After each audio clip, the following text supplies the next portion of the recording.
ttaka ery'e Kayunga naye naawe ali e Masaka ali e Kiboga ali e Jinja ng'olina omusango gwonna oba olina ensonga yonna ekwatagana ku ttaka programu togisubwa lwa nsonga bitugenda okulambulula byebyo ebikulumya omutwe byebyo bikuleetera okugoba ku ttaka ly'omazeeko emyaka family mukulu waabwe n'agenda apangisa omuntu ku ttaka omuntu oyo bane batacyalenjinga mugobako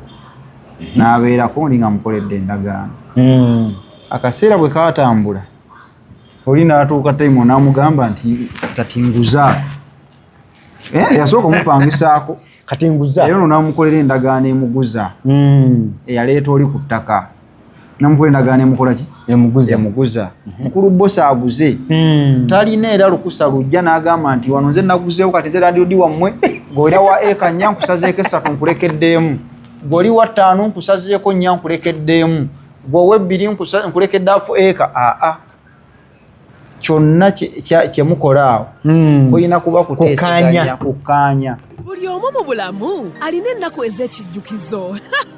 kati nno Focus TV yange bazze okufuula ennaku zo ez'ebyafaayo bakwata vidiyo n'okkuba ebifaananyi ku mikolo gamba ng'okwanjula embaga graduations okukyala bano nno tebakoma okwo aba Focus Group yange bakuguka mu kutimba bakola keeki wamu ne juice omuwoomu nga kuno bagattako okukola graphics ne branding ow'ekitongole kampuni oba bizinensi yo era basange ku kitebe kyabwe ekikulu e Kampala ku Jesco Plaza oba basange ku ofisi zaabwe awo ku Focus House Mutuba ne ku ofisi zaabwe empya Kiboga mu Town Council ku 2nd Street okuliraana Smarton Hotel. Ebisingawo bakubire ku simu zaabwe 0757 133 162 oba 0789 020 806 gwali ku Facebook ne Instagram kebera Focus Group yange ate ku YouTube beba Focus TV yange.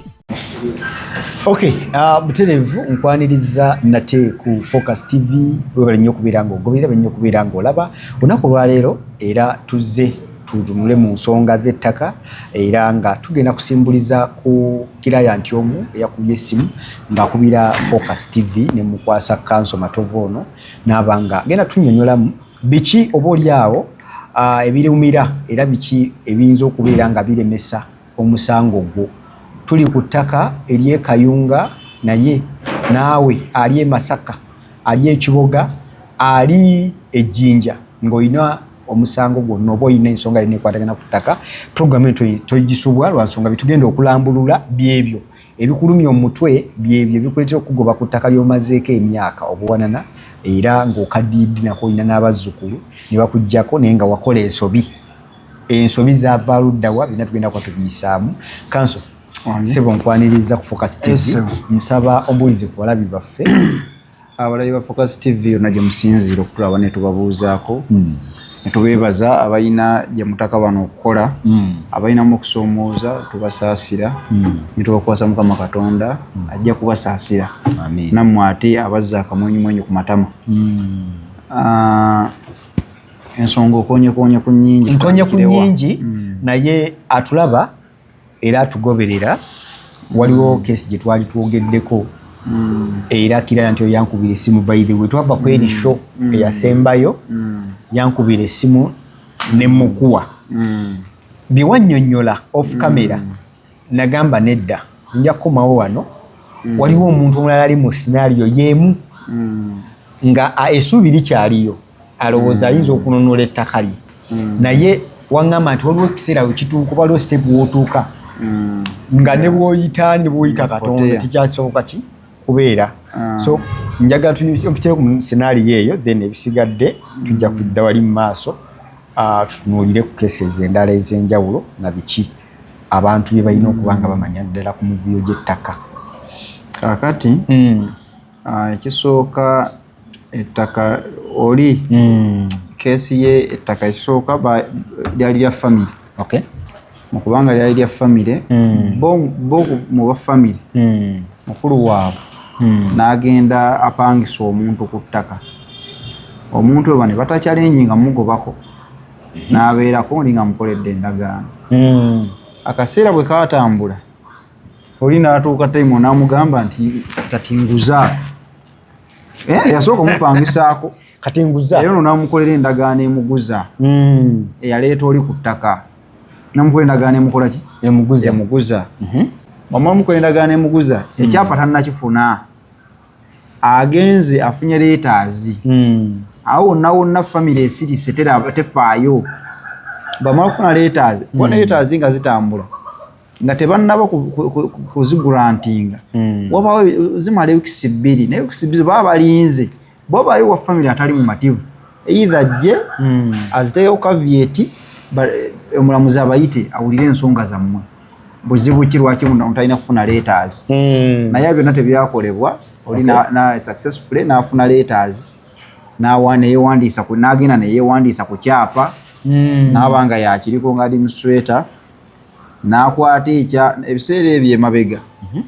wali administrator yali asobola okutransferinga ettaka okutunda nako mu transfer kati etteeka lyakyuka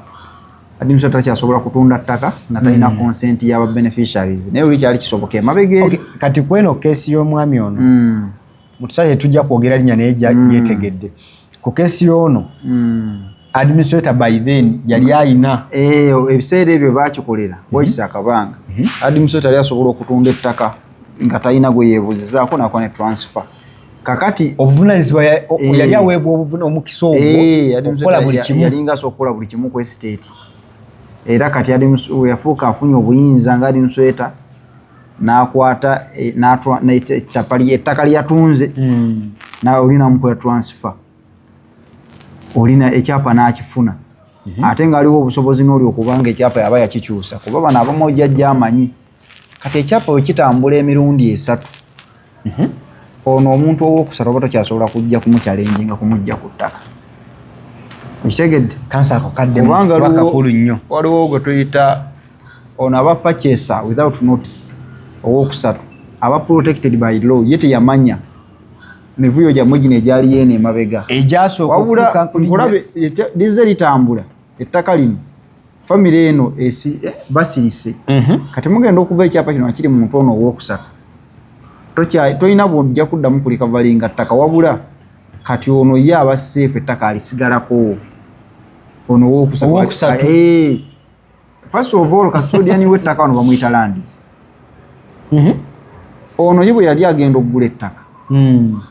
yagenda n'akebera mu landis ekyapa nti kiriko yadde caveat tekuli encumbrance natakoma okwo najje ku ground eyamuguza ettaka nga yaliriko oyitegedde ayina ekyapa yali ku ttaka tekiriko caveat omuntu asasula kusasuza sente ze kati yali protected kati gu family ogenda okuvaayo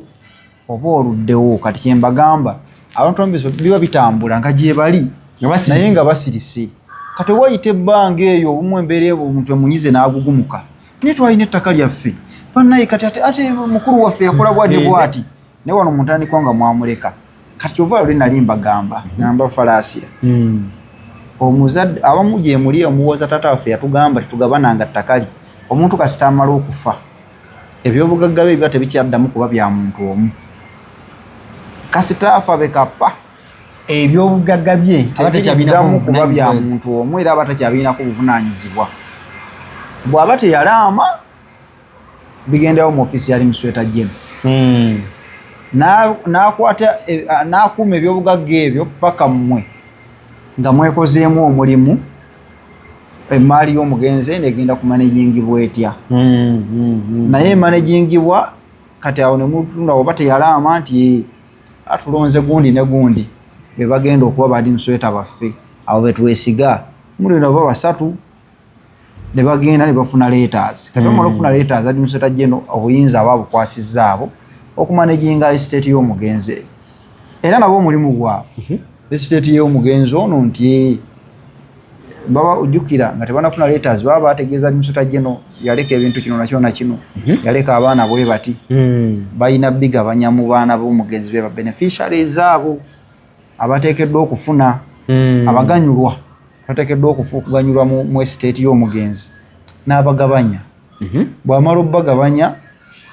kati for example omuntu bw'afa ng'alese omukyala ku mali yonna gy'alese omukyala agifunako 20% yonna ng'alina omukyala n'abaana omugabo gwe guba guba 20%. 20%.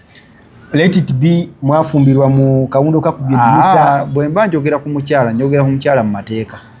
Amateeka tegamanyi akawundo kakubye eddirisa. Mba considering obufumbo buno baakuwasa mu kooti ogende wa DC. Civil marriage. Yes. Mba njogera baakuwasa church marriage. Mwagenda mu church. Baakuwasa under customary marriage. Mwagenda ne mukole ne yaffe ne mwanjula ne bufumbo ne mbuligestalinga. Mufuna marriage certificate yammwe ya customary obutuufu baakuwasa mu muzikiti ne babawuwa namufuna marriage certificate era nabo ba registered katabe bufumbo bumeka yoyo mukyala yeka afuna 20%. Gwe ngamba gwe mukyala gwe njogerako. So no musajja oyo yansanga awo nampa olubuto nze wakane bangoba ne tuwangaala ffenna. Bambi ndudde naye muzadde mu abaana muli ba cohabitants naye temuli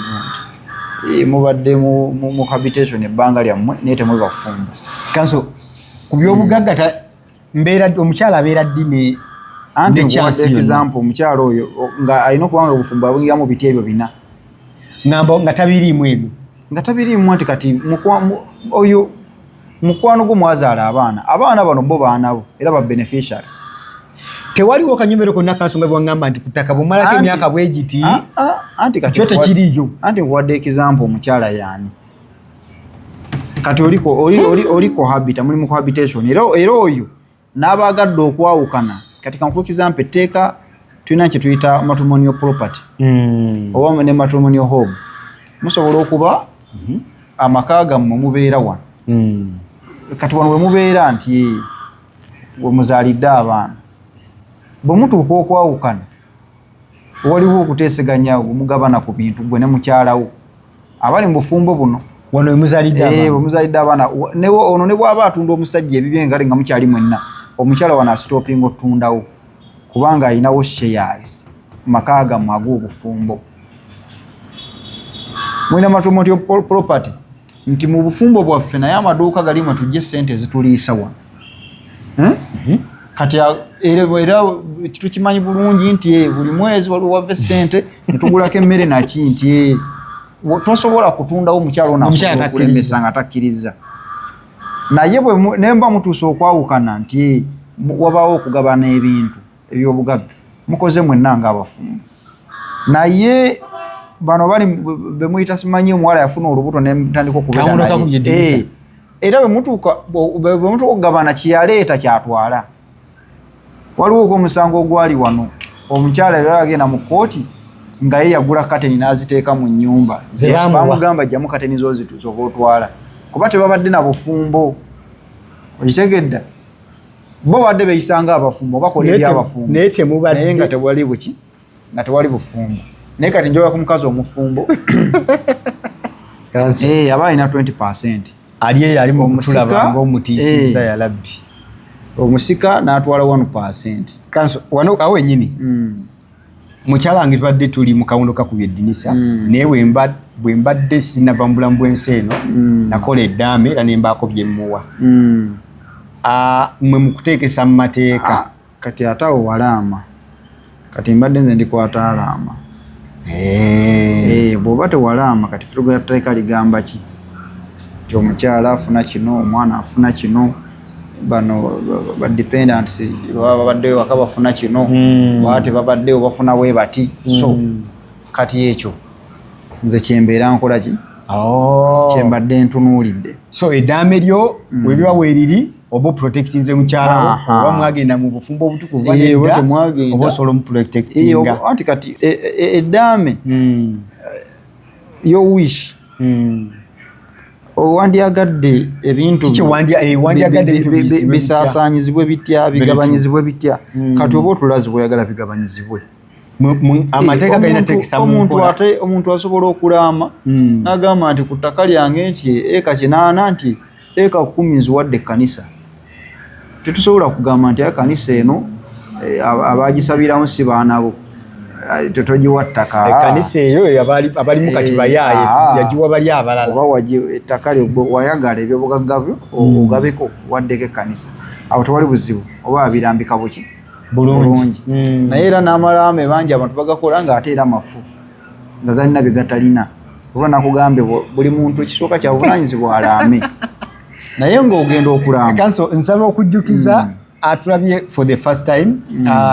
kanso Matovu ono mbeera naye ku Focus TV wano nga tutaanya nebaga ebintu byonna ebirimuko eyo professionalism y'okubeera nga olina okutegeera ebigwa mu mateeka nzija naye okubeera ng'atangaza era waliwo show osobola okuddayo emabega n'oziraba twayogera ku ddaame ettuufu lyandibadde litya naye ekisingira ddala obukulu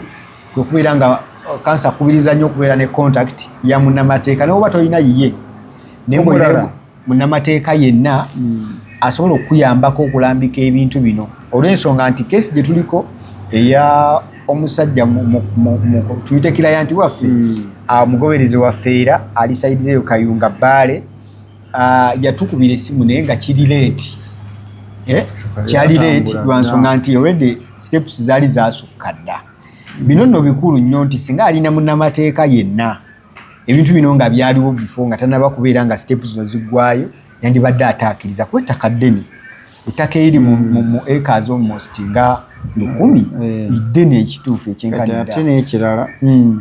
abantu oliyo banadda mu clips zaffe mabega twatandika twogedde ku b'ebibanja yes ow'ekibanja yani n'ow'ettaka byonna twabyogerako kyova tujja kubiddamu very true so ogenda ku Focus TV okuscrollinga kanso ono akafaananyi nkateeka ku program zabeeramu okwongera gwe okumanya nti program eno yagirimu era owuliririze nabiki byali attaanyaako biba bikuyambako okufuuka ow'enjawulo mu kumanya amateeka kanso ate era ne bino tuba nkoonako ebitono very true obenga olina gundi naye amateeka gaba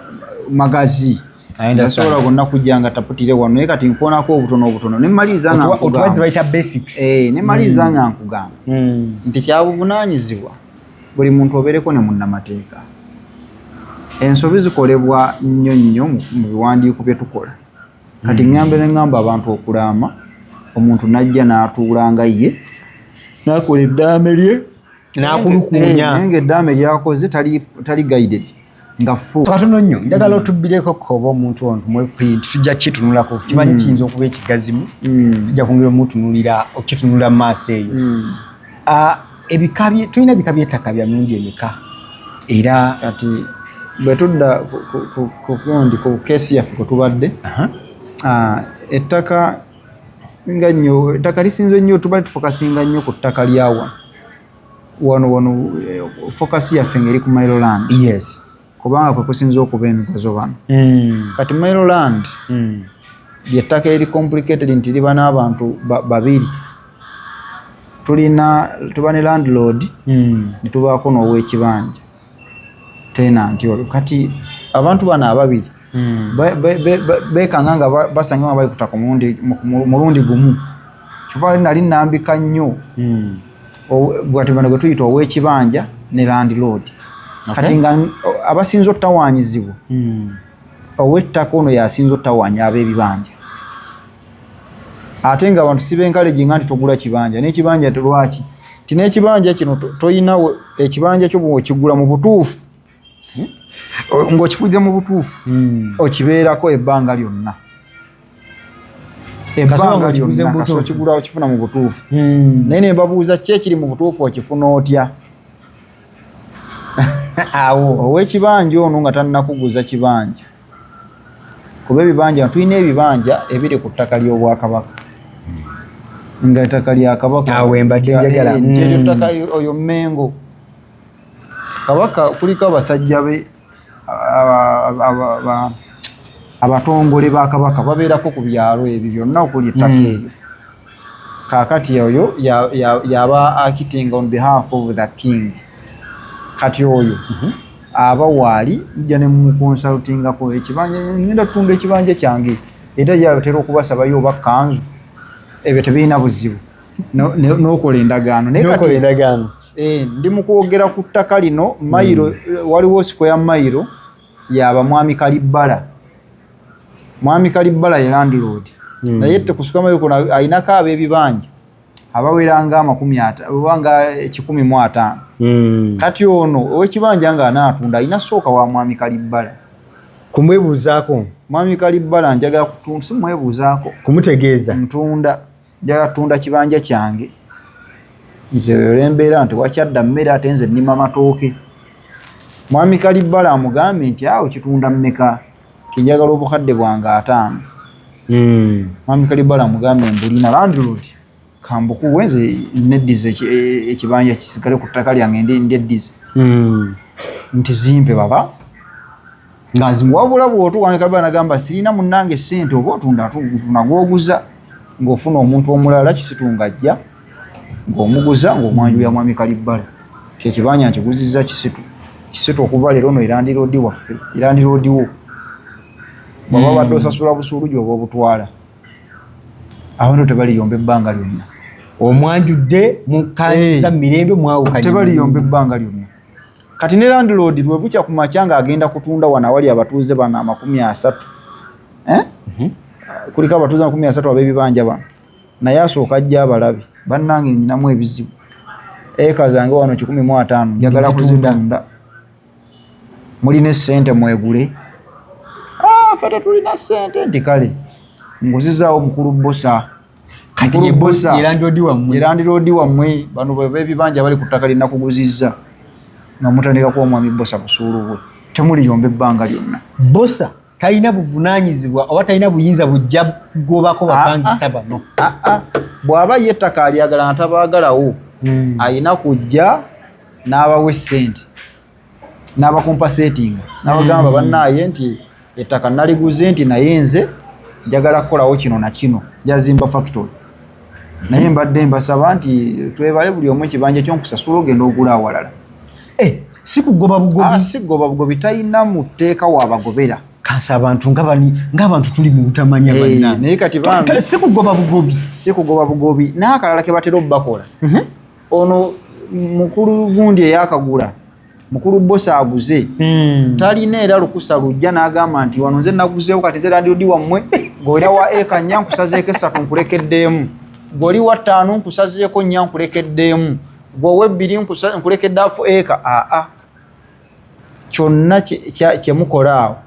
kulina kuba kuteesaganya, kukkaanya. Okukkaanya okwo nakugamba ow'ekibanja olina emirembe gya bika 3, engeri 3. Osobola okugamba landlord nina ssente zange kanneegule option yemu. Nti landlord oba gwe olina ssente nze mpanze ngende ngule wala sijja sobola fujjo lyammwe. Eyokusatu landlord mwe musobola okuteeseganya nti nyina eka 4 nti kankuweeko emu ekitundu sinaze 2 ekitundu ompe ekyapa. Naye n'ebyo byonna byenkugambye bibaako obuwandiike. Abantu olumala byogera ng'ettaka balisala nga balitwala nga tebalina kye bamuwadde. I understand. Naye byonna byekugamba kubaako obuwandiike. Bwe mumaliriza oba n'ogamba nze sirina ssente nyina eka 1 n'ekitundu kwe nnima ngenda kuwa busuulu era osigala ku kibanja kyo. Kakati n'abana ab'ettaka nabo kyembadde ngezaako bagamba bajja ne bagoba abantu okusinga ababa baguze ettaka be bajja ne basumbuwa abatuuze be basanzeeko. So kati ow'ekibanja engeri gyasobola okubeerawo tokiddiŋŋana lwa nsonga nti abasinga abo be basinze okubonaabona kiri nnyo wano mu Buganda ku mayiro land. Kanso nga tumaliriza programu yaffe eno, omuntu ayinza okubeera yali yeebuuza ekibanja kitegeeza kibanja kirina kuba na bugazi kinze nyina 5 ku 10 nze ndi ku ki? Kati ekibanja kye kitya? Ekibanja tekiriiko bugazi nti okuba n'ekibanja otandikira ku bugazi bwe buti. Buli ettaka lyonna kuwangaalira nti nzinaka 3 ku 10 ng'ekyapa kya Ssemakula gwe Kizito owangaalira wano gwonna wootudde wotalina kyapa oli ku kibanja wotalina kyapa. Ako katangaziza bulungi. Manyi kakikubuuza nti lwembeera mu ntebe eno nyina millions of people abayina thoughts ezenjawulo ku bintu ebyenjawulo kati njagala nnyo okutandika ku Lemmani wange omuntu wasembayo mpaka kwategeera okusingayo bonna babeere nga bategeera ebyenkisi naye nga bye twogerako bye bitono obudde tuba nabo